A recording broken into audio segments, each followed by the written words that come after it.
लक्ष्मी जी के पति जग के स्वामी है वो, क्षीर सागर में सोते मिलेंगे। लक्ष्मी जी के पति जग के स्वामी है वो, क्षीर सागर में सोते मिलेंगे। देखो लक्ष्मी जी के भाग खुल गए हैं, उनको विष्णुपति मिल गए हैं। जरा बैकुंठ में जा कर के देखो, वो चक्र चलाते मिलेंगे। लक्ष्मी जी के पति जग के स्वामी हैं वो, क्षीर सागर में सोते मिलेंगे। श्री कृष्ण गोविंद हरे मुरारी, हे नाथ नारायण वासुदेवा। श्री कृष्ण गोविंद हरे मुरारी, हे नाथ नारायण वासुदेवा। हरे कृष्णा। आप सभी को कामिका एकादशी की ढेर सारी शुभकामनाएं। भगवान श्री कृष्ण आप सभी की मनोकामनाएं पूर्ण करें। तो चलिए अब हम सब चलते हैं सीधे धर्मराज युधिष्ठिर के भवन की ओर, जहाँ पर इस समय भगवान श्री कृष्ण और धर्मराज युधिष्ठिर महाराज के बीच में वार्तालाप हो रहा है। युधिष्ठिर महाराज ने भगवान श्री कृष्ण से पूछा, हे परम पुरुषोत्तम, आपकी कृपा से मैंने देवशयनी एकादशी कथा का महात्म्य जाना। अब आप कृपया मुझे सावन मास के कृष्ण पक्ष की एकादशी के विषय में भी बताइए। तब भगवान कृष्ण ने धर्मराज युधिष्ठिर को जिस भी प्रकार उत्तर दिया, जिस भी प्रकार उनकी जिज्ञासा शांत की, उसका विस्तार पूर्वक वर्णन अब आप सब भी सुनिए। श्री पद्म पुराण में वर्णित कामिका एकादशी की कथा के अनुसार एक बार धर्मराज युधिष्ठिर ने भगवान श्री कृष्ण से पूछा, हे गोविंद वासुदेव, आपको नमस्कार है। श्रावण के कृष्ण पक्ष में कौन सी एकादशी होती है, आप कृपया उसका भी वर्णन कीजिए। तब भगवान श्री कृष्ण बोले, राजन सुनो, मैं तुम्हें एक पाप नाशक उपाख्यान सुनाता हूँ, जिसे पूर्व समय में ब्रह्मा जी ने नारद जी के पूछने पर कहा था। नारद जी ने प्रश्न किया कि भगवान कमलासन, मैं आपसे ये सुनना चाहता हूँ कि श्रावण के कृष्ण पक्ष में जो एकादशी होती है उसका क्या नाम है, उसके कौन से देवता हैं और उससे कौन सा पुण्य मिलता है। प्रभु ये सब बताइए। तब ब्रह्मा जी ने कहा, नारद सुनो, मैं संपूर्ण लोकों के हित की इच्छा से तुम्हारे प्रश्न का उत्तर दे रहा हूँ। श्रावण मास में जो कृष्ण पक्ष की एकादशी होती है उसका नाम कामिका है।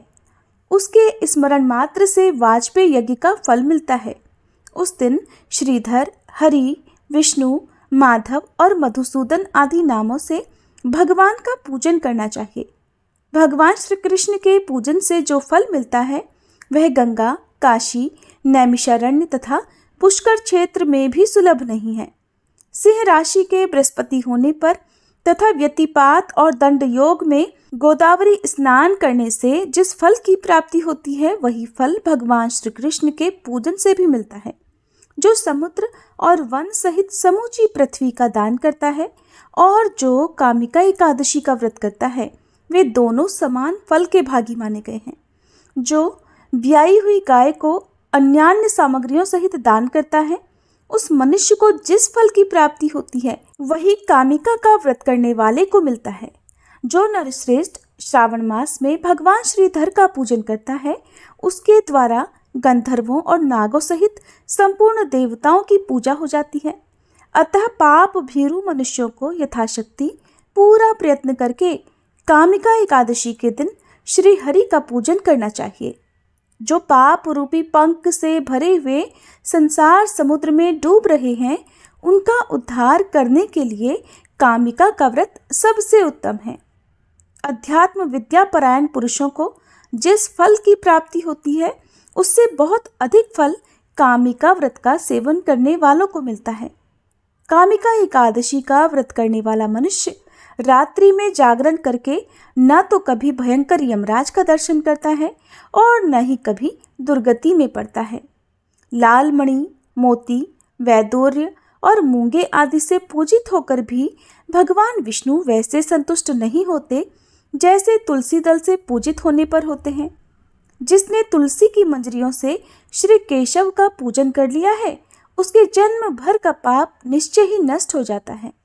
जो दर्शन करने पर सारे पाप समुदाय का नाश कर देती है, स्पर्श करने पर शरीर को पवित्र बनाती है, प्रणाम करने पर रोगों का निवारण करती है, जल से सींचने पर यमराज को भी भय पहुंचाती है, आरोपित करने पर भगवान श्री कृष्ण के समीप ले जाती है और भगवान के चरणों में चढ़ाने पर मोक्ष रूपी फल प्रदान करती है, उस तुलसी देवी को नमस्कार है।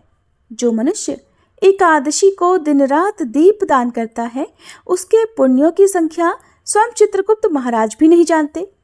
एकादशी के दिन भगवान श्री कृष्ण के सम्मुख जिसका दीपक चलता है, उसके पितर स्वर्गलोक में स्थित होकर अमृत पान से तृप्त होते हैं। घी अथवा तिल के तेल से भगवान के सामने दीपक जलाकर मनुष्य देह त्यागने के बाद करोड़ों दीपकों से पूजित होकर स्वर्गलोक में जाता है। भगवान श्री कृष्ण कहते हैं, हे युधिष्ठिर, ये तुम्हारे सामने मैंने कामिका एकादशी की महिमा का वर्णन किया है। कामिका सब पातकों को हरने वाली है, अतः मनुष्यों को इसका व्रत अवश्य करना चाहिए। ये स्वर्गलोक तथा महान पुण्य फल प्रदान करने वाली है। जो मनुष्य श्रद्धा के साथ इसका महात्म्य श्रवण करता है, वह सब पापों से मुक्त होकर श्री विष्णु लोक में जाता है। अब सुनिए कामिका एकादशी की एक और कथा। धार्मिक ग्रंथों के अनुसार कालांतर में किसी गांव में एक बहुत ही बलशाली क्षत्रिय रहा करता था। उसे अपने बल पर बहुत गर्व था। हालांकि वह धर्मपरायण था, नित्य प्रतिदिन जगत के पालनहार श्री विष्णु की पूजा उपासना करता था। एक दिन वह विशेष कार्य हेतु कहीं जा रहा था। रास्ते में उसकी भिड़ंत एक ब्राह्मण से हो गई। उस समय वह क्रोध में आ गया। ब्राह्मण व्यक्ति उसे कुछ समझाता उससे पहले ही वह ब्राह्मण से हाथापाई करने लगा। ब्राह्मण बहुत दुर्बल था और वह बलशाली क्षत्रिय के प्रहार को सहन नहीं कर पाया। इसके चलते तुरंत ही ब्राह्मण की मृत्यु हो गई। ये देखकर बलशाली क्षत्रिय सकते में आ गया। अब वह प्रायश्चित करने लगा। उसे अपनी गलती का एहसास हुआ कि उसने बल के दम पर निर्बल ब्राह्मण की हत्या कर दी है। आवेग में आकर ब्राह्मण व्यक्ति की हत्या करने से वह बेहद दुखी हुआ और ये सूचना पूरे गांव में देखते ही देखते आग की तरह फैल गई। क्षत्रिय व्यक्ति ने गांव वालों से क्षमा याचना की, साथ ही ब्राह्मण का अंतिम संस्कार विधि विधान से करने का वचन भी दिया। लेकिन क्षत्रिय को तो ब्रह्म हत्या का पाप लग चुका था। तब पंडितों ने अंतिम क्रिया में सम्मिलित होने से ही इनकार कर दिया। उस समय क्षत्रिय ने सभी ब्राह्मणों के पैरों में गिड़गिड़ाकर उनसे ब्रह्महत्या दोष निवारण के लिए उपाय जानना चाहा। तब पंडितों ने कहा कि ब्रह्महत्या दोष का प्रायश्चित करने के पश्चात ही हम लोग आपके घर पर भोजन ग्रहण करेंगे। ये सुनकर क्षत्रिय ने ब्रह्महत्या दोष प्रायश्चित करने का उपाय पूछा। पंडितों ने कहा कि सावन मास के कृष्ण पक्ष की एकादशी तिथि को विधि विधान से जगत के पालनहार भगवान श्री हरि की पूजा उपासना करो, साथ ही ब्राह्मणों को भोजन कराओ और दान दक्षिणा दो। ऐसा करने से तुम ब्रह्महत्या दोष से मुक्त हो जाओगे। उसके बाद क्षत्रिय ने ब्राह्मण व्यक्ति का दाह संस्कार किया। ब्राह्मणों के वचनानुसार सावन मास के कामिका एकादशी तिथि पर क्षत्रिय ने विधि विधान से भगवान विष्णु की पूजा उपासना की, साथ ही ब्राह्मणों को भोजन कराकर यथासंभव दान दक्षिणा भी दी। उसी रात क्षत्रिय के सपने में भगवान विष्णु आकर बोले कि मैं तुम्हारी भक्ति से प्रसन्न हूँ। आज के दिन तुमने विधि विधान से मेरी पूजा की है। इस व्रत के पुण्य प्रताप से तुम्हें ब्रह्महत्या दोष से मुक्ति मिल गई है। माना जाता है कि यदि अपने पापों का प्रायश्चित करने और भविष्य में कभी ऐसी गलती ना दोहराने के लिए सच्चे मन से यदि कामिका एकादशी का व्रत रखा जाए तो जाने अनजाने में किए गए हर पाप से मुक्ति मिल जाती है। सब मिलकर प्रेम से बोलिए, जगत के पालनहार श्री लक्ष्मी नारायण भगवान की जय। प्रिय श्रोताओं, अब भगवान श्री कृष्ण की परम प्रियतमा राधे रानी की भी कथा का श्रवण कीजिए। इस कथा को सुनने से मनुष्य भवसागर के बंधन से तर जाते हैं। एक बार बरसाना में एक भक्त थे, नाम था ब्रजदास। उनकी एक पुत्री थी जिसका नाम था रतिया। यही बस ब्रजदास का परिवार था। पुत्री और पिता, परिवार में बस यही 2 सदस्य थे। ब्रजदास दिन में अपना काम करते और शाम को श्री जी के मंदिर में जाते, दर्शन करते और जो भी संत आए हुए हों तो उनके साथ सत्संग किया करते। यही उनका रोज का नियम था। एक बार एक संत ने ब्रजदास से कहा कि भैया, हमें नंदगांव जाना है। सामान हमारे पास बहुत ज़्यादा है लेकिन पैसे हैं नहीं। अगर पैसे होते तो हम सेवक कर लेते। क्या तुम हमें नंदगांव पहुंचा सकते हो? ब्रजदास ने सुना तो हाँ भर ली। ब्रजदास ने उन संत महाराज से कहा कि महाराज, गर्मी का समय है, सुबह जल्दी जल्दी चलना ठीक रहेगा, जिससे मैं 10 बजे तक वापस आ जाऊंगा। संत ने भी कहा ठीक है, मैं सुबह 4 बजे ही तैयार मिलूंगा। ब्रजदास ने अपनी पुत्री से कहा कि बेटी, मुझे आज एक संत को नंदगांव पहुंचाना है, जल्दी ही समय पर वापस पहुंच जाऊंगा, तुम मेरा इंतजार मत करना। ब्रजदास सुबह 4 बजे राधे राधे करते नंगे पांव संत के पास गए। संत ने अपना सामान ब्रजदास को दिया और ठाकुर जी की पेटी और बर्तन स्वयं ने रख लिए। अब वे दोनों चल पड़े। वे चले तो समय पर थे, लेकिन संत महाराज को श्वास रोग था। जैसे ही थोड़ा आगे चलते उनकी सांस फूलने लगती, वे हाँफने लगते और फिर कुछ दूर चलते बैठ जाते। इस प्रकार नंदगांव पहुंचने में ही कुल 11 बज गए। अब ब्रजदास ने नंदगांव पहुंचाकर संत महाराज से वापस जाने की आज्ञा मांगी तो संत महाराज कहने लगे, भैया, इस समय तो बहुत अधिक गर्मी पड़ रही है और 11 बज रहे हैं। इतनी गर्मी में इस तरह तुम बिना कुछ खाए पिए वापस जाओगे तो तुम्हारे लिए मुश्किल हो जाएगी। कुछ जल पी लो, थोड़ा जलपान कर लो, फिर चले जाना। तो ब्रजदास जी हाथ जोड़कर कहने लगे कि बरसाने की वृषभानु नंदिनी नंदगांव में ब्याही हुई है संत महाराज, इसलिए मैं यहाँ का जल नहीं पी सकता। बात सुनते ही संत महाराज की तो आंखों से आंसू बहने लगे। कितने वर्ष पुरानी बात है, कितना गरीब आदमी है, लेकिन दिल देखो कितना ऊंचा है। ब्रजदास राधे रानी को अपनी पुत्री के समान मानते थे और पहले के लोग ऐसा विश्वास करते थे कि जिस घर में उन्होंने अपनी पुत्री का ब्याह किया हुआ है या जिस गांव में अपनी पुत्री को उन्होंने ब्याह हुआ है, उस घर का या उस गांव का वे जल नहीं पी सकते थे। तो ब्रजदास जी कहने लगे कि मैं यहाँ का जल नहीं पी सकता। सुनते ही संत महाराज की आंखों से तो आंसू बहने लगे। ब्रजदास जी ने राधे राधे कहकर संत महाराज से विदा मांगी। अब वे वापस राधे राधे कहते हुए रवाना हो गए। ऊपर से सूरज की तपती हुई गर्मी, नीचे तपती हुई रेत और तपती हुई जमीन। भगवान को ब्रजदास पर दया आ गई और वे भक्त ब्रजदास के पीछे पीछे चलने लगे। एक पेड़ की छाया में ब्रजदास रुके तो मारे गर्मी, भूख और प्यास के वहीं मूर्छित होकर गिर पड़े। भगवान ने मूर्छा दूर करने का प्रयास किया, लेकिन ब्रजदास की मूर्छा दूर नहीं हुई।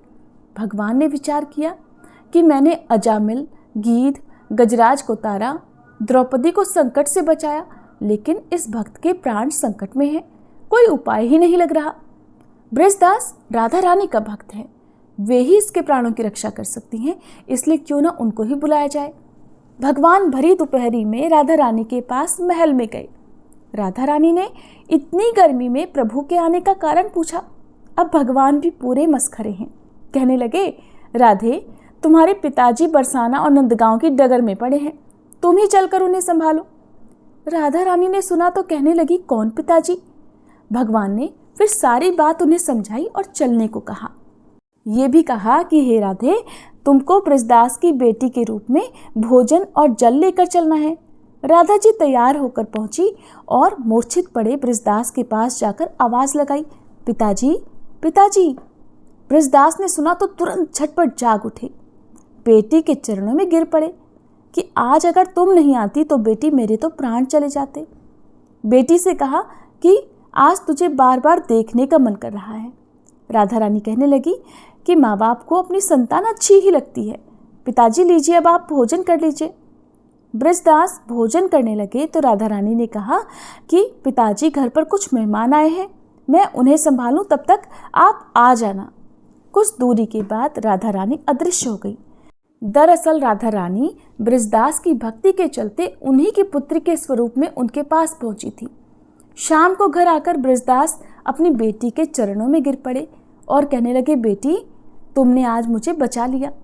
बेटी ने सुना तो हैरान रह गई, बोली पिताजी ये आप क्या कह रहे हैं और ये ऐसा क्यों कर रहे हैं। बृजदास ने कहा, बेटी आज तुमने भोजन जल लाकर मेरे प्राण बचा लिए, नहीं तो आज मेरी मृत्यु संभव थी। बेटे ने कहा, पिताजी आप क्या कह रहे हैं, लेकिन मैं तो यहाँ से कहीं गई ही नहीं। बृजदास ने कहा, अच्छा ये तो बताओ मेहमान कहाँ हैं। बेटी ने कहा, मेहमान? कोई मेहमान भी नहीं आए। अब बृजदास की समझ में सारी बात आ गई। उन्होंने बेटी से कहा कि बेटी आज तो तुम्हारे ही रूप में मुझे राधा रानी के दर्शन हुए हैं। बांसुरी बना लो कान्हा, होठों से लगा लो, काजल बनाकर मुझको आँखों में बसा लो। जय श्री राधे। ये थी आज की कहानी। आपको कैसी लगी कमेंट बॉक्स में ज़रूर बताइएगा।